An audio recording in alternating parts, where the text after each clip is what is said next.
Assalamualaikum warahmatullahi wabarakatuh.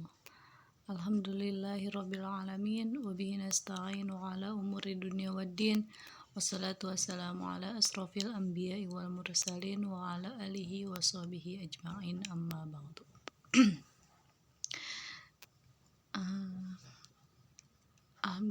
Alhamdulillah kita bisa bertemu kembali di pertemuan mata pelajaran IPA yang insya Allah akan membahas tentang fertilisasi dan kehamilan. Ini adalah subtema di bab terakhir, maksudnya bab pertama, subtema terakhir pada bab pertama.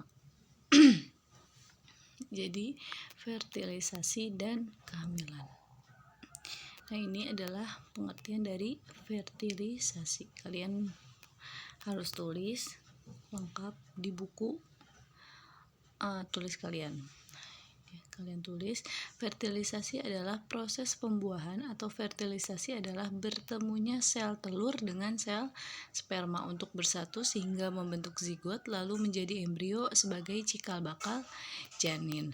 Dan fertilisasi juga disebut sebagai konsepsi. Jadi kalau ada kata konsepsi berarti itu memiliki makna fertilisasi atau proses pembuahan. Ini kemarin udah kita bahas. Kemudian proses pembuahan atau fertilisasi pada manusia yang pertama adalah ovulasi. Kalian bisa baca ovulasi yaitu keluarnya sel telur dari ovarium atau indung telur yang normalnya terjadi setiap bulan atau menstruasi. Kalian bisa bisa kalian baca dan tulis ovulasi 1, 2, dan 3. Yang kedua adalah sel telur berpindah ke saluran tuba falopi. Setelah keluar dari indung telur, sel telur berada di tuba falopi dan perlahan menuju rahim.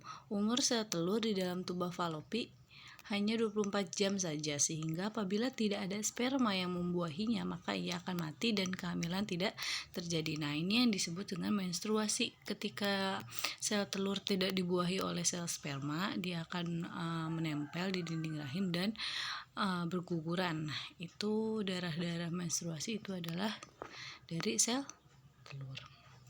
Nah, kemudian ada yang ketiga, setelah sel telur berpindah ke saluran tuba falopi, ada yang namanya meningkatnya hormon. Sel telur meninggalkan folikel dalam ovarium, kemudian berkembang menjadi corpus luteum. Corpus luteum ini menghasilkan hormon progesteron yang bertugas menebalkan lapisan dinding rahim dengan nutrisi dan aliran darah sehingga siap sebagai rumah bagi sel telur yang sudah dibuahi. Kalian tulis semuanya.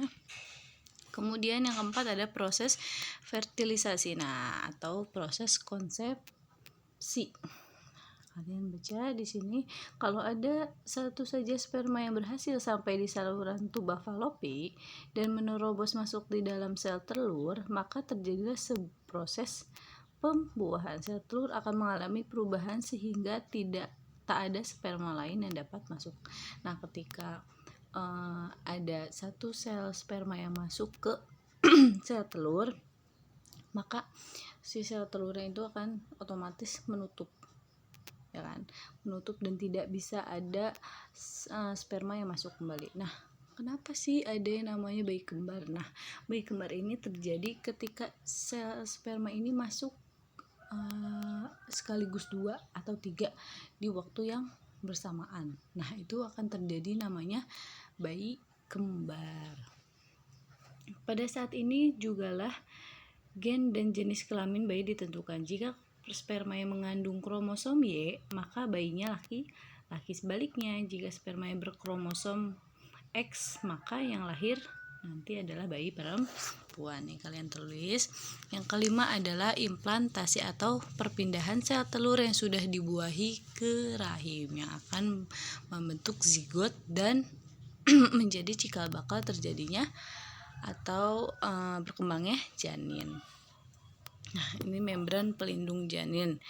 Ada chorion, allantois, amnion, Saccus vitellinus. Kalian harus tulis. Kalau bisa digambar, sok digambar. Kalau tidak bisa ya tulis aja pembahasannya.